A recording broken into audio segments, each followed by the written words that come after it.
Hello बच्चों, आज हमारा क्वेश्चन है right the common factor of. हमें कॉमन फैक्टर निकालने किसके 20 एंड 48। अब फैक्टर्स क्या होते हैं? अगर मुझे 10 अब अगर 10 के फैक्टर निकालने तो देखेंगे 10 किस किस नंबर की टेबल में आता है। भाई 1 की टेबल में आता है, 2 की टेबल में आता है, 5 की टेबल में आता है और 10 की टेबल में आता है। तो ये क्या हो गया, हमारे 10 के फैक्टर्स हो गए। ये हमारे क्या हो गए, 10 के फैक्टर्स हो गए। अब मुझे 20 के फैक्टर निकालने। भाई 20 किस किस की टेबल में आता है?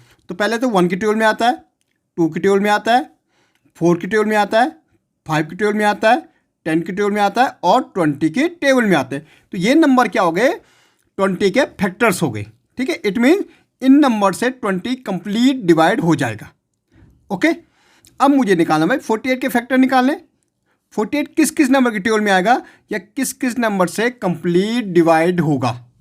देखो 1 से तो हो गई होगा, 2 से भी होगा, 3 से भी होगा। 3 की डिजिबिलिटी क्या होती कि 4 + 8 को आप क्या कर दो, प्लस कर दो। दोनों डिजिट को क्या कर दो, प्लस कर दो। कितना आ रहा, प्लस करके 12 आ रहा। 12 3 की टेबल में आता, बिल्कुल आता। तो ये 3 की टेबल में जरूर आएगा।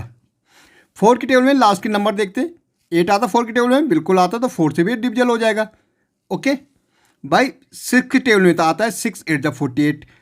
ऐसे ही देखा जाता है, जैसे 3 की देखा जाता है वैसे 6 का भी देखा जाता है, और जैसे 4 का देखा जाता है वैसे 8 का भी देखा जाता है। तो 8 की टेबल में भी आएगा, 12 की टेबल में भी आएगा, ओके, 16 की टेबल में आएगा, 24 की टेबल में आएगा और फिर 48 की टेबल में आएगा। लेकिन हमें तो कॉमन फैक्टर निकालने भाई, हमें निकालने क्या है, कॉमन फैक्टर। तो कॉमन फैक्टर दोनों का, कॉमन फैक्टर्स 20 एंड किसके 48 का। तो भाई एक तो दोनों में क्या है, 1 है, एक तो कॉमन फैक्टर हो गया 1। दूसरा हमारा दोनों में क्या है, 2 भी है, तो कॉमन फैक्टर 2 भी हो गया। तीसरा हमारा 4 दोनों में है, तो 4 भी कॉमन फैक्टर हो गया।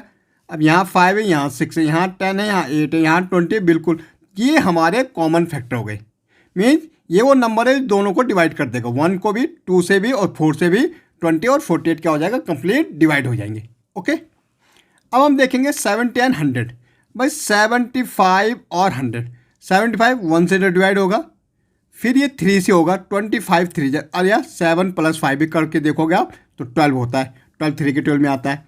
फिर 5 से डिवाइड होगा, फिर 25 से होगा और फिर 75 से होगा। 100 भी वही भाई, किससे होगा, 1 से तो होगा ही, 2 से होगा क्योंकि 0 है 1s में, 4 से भी होगा, 25 4 जा, 5 से भी होगा, फिर किससे होगा, 20 से होगा, फिर 50 से होगा और फिर 100 से होगा। तो कॉमन फैक्टर, ठीक है, कॉमन फैक्टर्स क्या है भाई, 1 है एक तो दोनों में, दूसरा हमारा क्या है 5 होगा, 5 दोनों में है 5। ओके, तो 1 और 5 इसमें क्या है, हमारे कॉमन फैक्टर्स है। ओके।